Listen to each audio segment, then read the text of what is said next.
Bonjour à tous et bienvenue sur ma chaîne.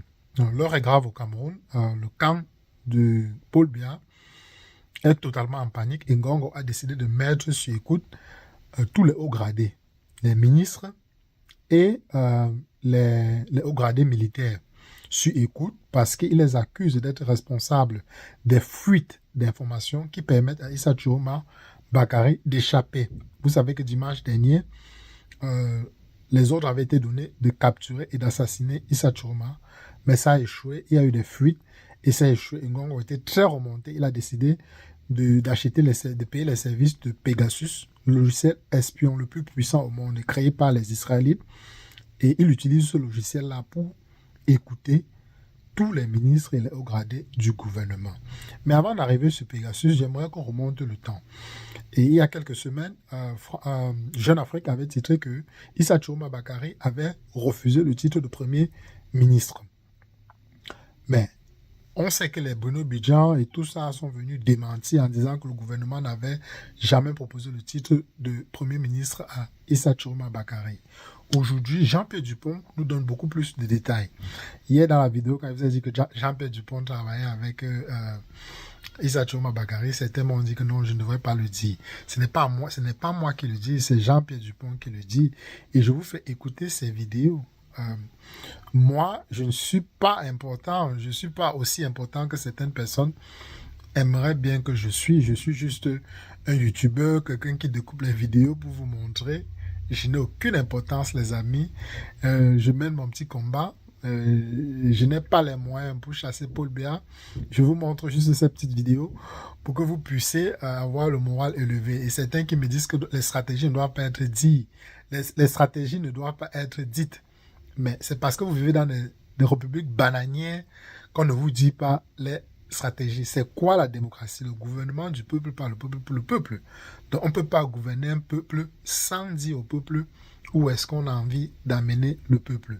Donc quand Issa Chiroma, tous ces gens-ci sortent vous donner des stratégies ou bien pour vous expliquer ce qui se passe, c'est parce qu'on veut vous inclure dans le procédé et pour que vous puissiez vous sentir impliqué dans la gouvernance. Pas la gouvernance de Paul Biya qui fait n'importe quoi, il ne vous consulte pas, il vous force même d'ouvrir vos boutiques en ville morte. Donc les amis, il faudra réactualiser votre logiciel. Dans une démocratie, on explique tout au peuple et ça aide le moral. Imaginez que ces gens se taisent.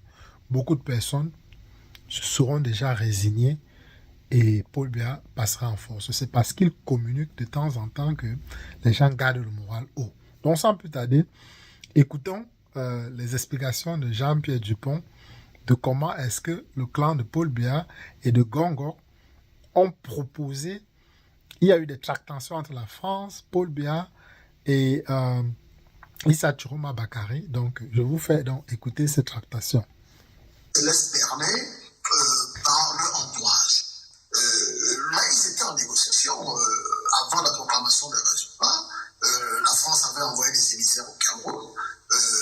Mais il y a le clan de Chantal qui est un clan jusqu'au boutiste. Ils ont commencé par proposer de l'argent à Issa Chiroma Bakary, 100 milliards de francs CFA, c'est ce qu'ils savent faire, la corruption. 100 milliards.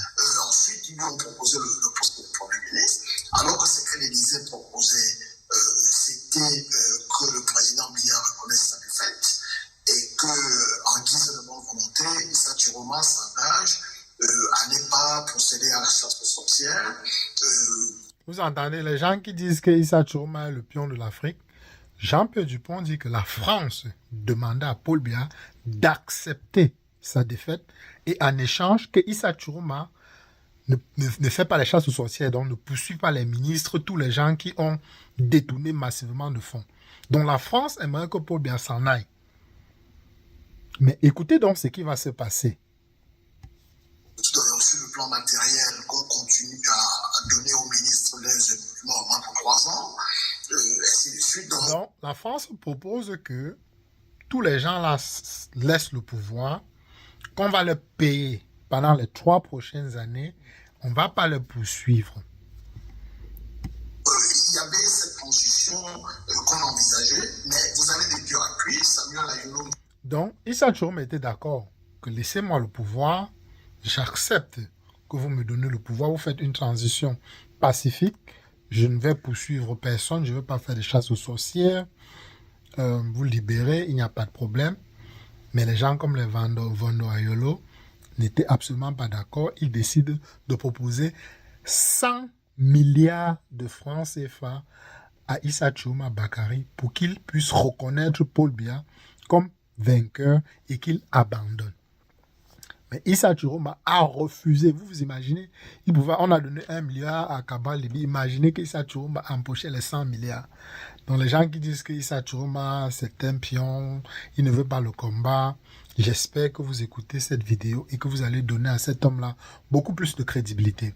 Moi-même, j'étais sceptique au début, mais avec le temps, je vous ai dit ici là que il me convainc et je suis de plus en plus convaincu par la personne. Continuons d'écouter. Bondo a dit que lui, à son âge, il ne se voit pas aller vivre en exil. On lui a fait savoir qu'il n'avait pas besoin puisque l'autre allait donner des garanties qu'il n'ait pas des chances sorcières. Donc, Vondo Ayolo dit que non. Moi, je suis trop vieux pour aller en exil. Je ne veux pas laisser le pouvoir à Issa Chiroma. Chiroma a dit que non. On ne va pas te pourchasser. Tu n'as pas besoin d'aller en exil. Tu peux rester au Cameroun. On ne va pas te pourchasser. Mais écoute ce qui va se passer. Mais il y a le juge Kokoutis. C'est à ce moment que Ngongo a décidé qu'il fallait exécuter physiquement Issa Chiroma. Vous entendez? Donc les gars ne veulent pas laisser le pouvoir. Imaginez juste un instant, les amis, que demain, on va gagner nos occupations. Mais de quelle élection législative, les gens qui disent qu'il faut préparer les élections législatives, mais de quelle élection législative est-ce qu'on parle? Ces gens ne veulent pas lâcher le pouvoir.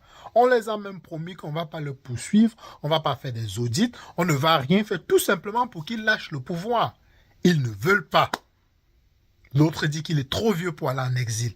Et ceux qui sont en exil, qui sont âgés, comme le caporal Grillé, le général Wanto, les gens qui sont partis, ça fait il y a 20-30 ans qu'ils sont en exil. Et eux alors, ne sont-ils pas trop vieux pour aller en exil? Et ils n'ont pas la quantité d'argent que Vondo Ayolo a. Mais les gars disent que non, ils vont seulement passer en force. Donc, ils balaient du revers de la main la proposition de la France, alors que Issa Chiroma avait accepté de faire les concessions. Et ils décident, Ngongo dit que de toutes les manières, je suis le président de la République et j'ai décidé d'éliminer Issa Chiroma Bakary physiquement. Écoutons. Mal leur en a pris parce qu'ils se servent de toutes les autorités. Mais il existe une magie noire. Et la preuve est en train de se faire dans ce jour-ci parce qu'ils cherchent Issa Chiroma Bakary qui est pourtant devant eux, mais ils n'arrivent pas à le voir. Merci, M. Japelu. Donc, voilà un peu ce qui s'est passé. Donc, après ça, Ngongo a donc entamé des tentatives. Il ne fait que faire des tentatives pour arrêter Chiroma et il n'y arrive pas. Donc, la dernière tentative était donc dimanche dernier. Une tentative qui a échoué. Et donc, Ngongo, très remonté, puisqu'il y a eu des fuites. Je vous ai expliqué, c'est dans la vidéo qu'il y a eu des fuites. Ngongo, très remonté, a décidé d'acheter le logiciel Pegasus. C'est un logiciel espion. Attendez, je vais un peu vous lire quelques documents que j'ai vus sur Internet. On dit que le Pegasus est un logiciel espion développé par la société israélienne SNO Group en 2013. Considéré comme une arme de guerre numérique, il permet d'accéder toutes les données d'un smartphone. En contournant les systèmes de sécurité, une fois installé, il peut lire les messages privés, écouter les appels, activer la caméra et le micro à distance, récupérer les mots de passe, les photos et la géolocalisation. C'est un logiciel très puissant. Et le Togo de Faure Gnassingbé a acheté ça en 2021 et entre 2021 jusqu'à aujourd'hui, Faure Gnassingbé a dépensé plus de 51 milliards de francs CFA. Donc imaginez combien de milliards Ngongo a décidé de dépenser seulement pour acquérir ce logiciel. Et d'après les informations qui me remontent ce soir, 7 ministres sont déjà suspects. Donc, Ngongo a réussi à attraper 7 ministres de Paul Biya qui sont suspectés de travailler avec Issa Chiroma Bakary. Et les 7 ministres ont dit le nom n'ont pas fuité parce que Ngongo est en train de dire que, en tout cas l'entourage de Ngongo est en train de dire que s'il entame une chasse aux sorcières des ministres, ça va le décrédibiliser, on va dire que, et ça va créer beaucoup de remous puisqu'il y a la guerre des clans au Cameroun, ça risque d'exploser complètement le groupe qui est déjà très tendu et qui sent le pouvoir les échapper. Donc, voilà un peu ce qui se passe actuellement au Cameroun. Et vous savez que ces ministres-là, beaucoup appellent Issa Chiroma et le félicitent dans la nuit, notamment. Dit bravo, abandonne pas, continue, continue. Et vous savez aussi que même dans l'armée, on appelle Issa Chiroma, on dit continue, continue, continue. Et aussi, Jean-Pierre Dupont, comme il est le président du Front patriotique camerounais, c'est une branche armée, il dit qu'il y a beaucoup de militaires camerounais qui ont décidé de rejoindre le Front patriotique. Donc, dans les semaines qui arrivent, Paul Biya sera chassé par la force. Donc, il y aura certains militaires camerounais qui prendront des armes pour faire partie Paul Biya de force. Avant qu'on ne me traite de menteur, je vais donc vous faire écouter la vidéo que Jean-Pierre Dupont explique. Parce que quand j'ai l'habitude de parler, beaucoup de personnes viennent en commentaire, disent tu racontes n'importe quoi, c'est quoi tes sources? Écoutez. A renoncé à transmettre le pouvoir à son fils à travers ce que vous dessinez. Donc Paul Biya n'a pas renoncé, laisser le pouvoir à Franck Biya à travers une création de vice-président. Donc, c'est Paul Biya envisage de le faire. Mais Ngongo n'accepte pas. Et il y a d'autres personnes qui ne sont pas d'accord, comme les Laurent Esso et tous ces gens-là. Donc, ce n'est pas impossible, mais nous sommes en face d'une lutte, d'un affrontement sans merci entre les clans. Parce que là-dedans, ils n'ont pas les mêmes intérêts. Vous avez Louis-Paul Bokazé, qui ne s'entend pas avec Chantal Biya, parce qu'il s'est dit que sa tante n'est pas morte pour rien, donc il a droit à un certain héritage. Vous avez les gens comme Laurent Esso qui ne disent rien, mais qui n'en pensent pas moins. Ce qui fait que Issa Chiroma est venu à point nommé. Si on vous montre la liste des gens qui félicitent Issa Chiroma Bakary notamment, vous tomberez de vos chaises. Il y a des bureaux de vote à Yaoundé où on ne peut pas voter le commun mortel, mais où Issa Chiroma a eu 57%. Au sein de l'armée, moi qui suis le patron du... Les 57% dont Jean-Pierre Dupont parle ici, en fait, c'est à Bastos où seulement les ministres et les hauts gradés du gouvernement votent. Donc, c'est là-bas que Paul Biya a voté. Donc, les hauts gradés, les ministres et les hauts gradés avec Paul Biya sont allés voter, mais Paul Biya a perdu. Issa Chiroma a gagné 57%. Ça veut dire que les gars veulent le changement. Donc, ils ont voté massivement eux-mêmes pour Issa Chiroma Bakary. D'où Ngongo est tellement en colère qu'il est parti s'acheter le logiciel espion Pegasus. Et ce logiciel-là, je vous ai expliqué ce que ça fait. C'est le logiciel espion le plus puissant au monde et le plus cher. Donc, Ngongo a mis la main dans la poche des caisses du Cameroun parce qu'il veut rester au pouvoir par force. Front patriotique camerounais, si je vous dis le nombre d'allégeances que nous recevons des officiers de haut gradé qui font des offres de service, vous tomberez de votre chaise. Parce qu'il y a des gens qui... Vous entendez? C'est lui qui dit que le Front patriotique camerounais, qui est une branche armée, d'autres militaires ont déjà donné allégeance à lui. Donc ça veut dire qu'il y a des militaires là qui sont déjà prêts quand ça va commencer. Ce n'est pas moi qui dis, donc en venant en commentaire, mais dis oh non, tu n'aurais pas dit ça, non. C'est Dupont qui dit, pas moi, c'est Dupont. Et il le dit pour que vous, Camerounais, vous gardez le moral haut, que le combat est en train d'aller où il faut que ça aille. C'est une bonne chose, c'est ça la démocratie. On ne peut pas gouverner, les gens ne vous disent pas ce qui se passe. Quand on gouverne, on implique le peuple. Le peuple doit être impliqué dans une gouvernance et on doit vous expliquer ce que le gouvernement est en train de faire et où est-ce que le gouvernement va vous amener. La manière que Paul Biya et son gouvernement ont gouverné les Camerounais, ce n'est pas normal. Donc on commence à vous expliquer comment les choses fonctionnent. Il ne faut pas dire que non, vous n'aurez pas dû le faire. Non, non, non, non, non. Le nouveau Cameroun qui s'annonce est un Cameroun où le peuple camerounais sera impliqué dans les décisions de l'État. Commencez déjà à vous y faire. Continuons. Ils ne veulent pas être des esclaves de Ngongo. Ils ont bien perçu que ce n'est pas Paul Biya qui a gagné l'élection, entre guillemets. Et ils savent que si on ne faisait rien pour empêcher ce huitième septennat, ils seraient des esclaves de Ngongo qui a prévu, et le commissaire l'a dit dans une de ses interviews, beaucoup savent que si ce huitième septennat passait, Ngongo le ferait la fête. Je parle des membres du gouvernement. Donc, ils peuvent toujours essayer, mais le peuple a mis tout le monde d'accord. Les gens appelaient à une coalition entre Chiroma et Boubadelo, mais le peuple a répondu de la plus belle manière en demandant l'avis des personnes. Et c'est le peuple qui mène la danse. Et là où nous sommes, si les choses ne revenaient pas à la normale, c'est-à-dire que si Paul Biya ne concède pas sa défaite, nous sommes en train de nous diriger vers une guerre civile. Il y a des gens au nord qui disent, voilà, si c'est comme ça, nous allons diviser le pays.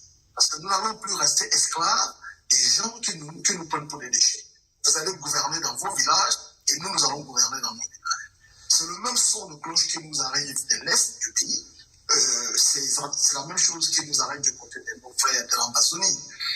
Donc, ceux qui parlent du spectre de la guerre civile, c'est ceux qui ne veulent pas respecter l'expression du suffrage universel. Évidemment. Parce que beaucoup de personnes ont l'habitude de dire que non, on ne veut pas la guerre, on ne veut pas la guerre. Mais on ne veut pas la guerre. Qu'est-ce que vous voulez? Kungongo s'accapare le pouvoir pour toujours. Et puis on dit que non, comme on ne veut pas la guerre, eux ils veulent la guerre, mais nous on ne veut pas la guerre. Non, les amis, pour se libérer, il faut des sacrifices. Il faut se sacrifier. Et personne ne vous a demandé à vous d'être actif du changement. Il y a des volontaires qui le feront pour vous. De toutes les manières, que vous voulez ou pas, ça ne change rien. Il y a des gens qui veulent le changement. Et ce sont ces gens qui iront devant se battre pour obtenir ce changement. Donc voilà. Concède sa défaite et tout rentre dans l'ordre. Évidemment. Oui, monsieur Jean. Mais si Paul Biya concède sa défaite, tout revient dans l'ordre. Pourquoi est-ce qu'on ne dit pas à Paul Biya d'abandonner le pouvoir? On dit toujours aux autres d'abandonner. Oh non, il faut laisser. Non, dites à Paul Biya de concéder sa défaite et c'est terminé. Donc les amis, je suis à 17 minutes. Je sais que très peu de personnes regardent jusqu'à la fin. Donc je vais m'arrêter ici. Donc voilà ce qui se passe au Cameroun. Voilà un peu le film de l'actualité depuis le commencement jusqu'à ce que nous sommes aujourd'hui. Dans les jours qui arrivent, Issa Chiroma va prêter serment. Dupont l'a expliqué. Ils aimeraient faire une grande fête à Paris où il y aura un écran géant et ils veulent être connectés avec Issa Chiroma via Zoom ou bien je ne sais pas quoi. Et Issa Chiroma prêtera serment devant tous les Camerounais qui viendront. En tout cas, ceux qui auront les moyens d'arriver à Paris. Ceux qui sont à Paris viendront. Et ceux qui sont à l'extrémité du monde, s'ils ont les moyens, parce que ça va coûter quand même beaucoup d'argent. Et c'est pas tout le monde qui a les moyens de le faire. Iront aussi sur place pour célébrer et acclamer le nouveau président de la République. Et quand Issa Chiroma va prêter serment, il va nommer ses ambassadeurs. Dupont l'a dit dans une vidéo qu'ils étaient en pourparlers. Donc, ce qui veut dire qu'il y a déjà des pays qui ont accepté Issa Chiroma et ils sont juste en train de finaliser quelques documents. Dès que ces documents sont finalisés, les ambassadeurs de Paul Biya vont être virés et les ambassadeurs de Chiroma vont être installés. Donc, peu importe ce qui se passe, désolé pour les IOPistes et les RDPcistes, Paul Biya va tomber. Les signes sont ouverts. En tout cas, pour l'instant, les signes sont ouverts. Et à moins vraiment d'un rebondissement de situation, je ne vois pas comment Paul Biya va rester au pouvoir. Donc même la France ne veut plus de Paul Biya, pour ceux qui doutaient.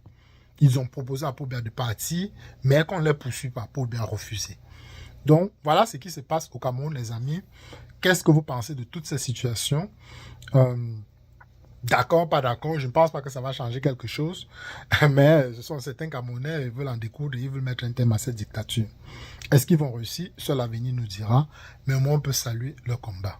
Prenez tout soin de vous et on se retrouve très rapidement dans une prochaine capsule.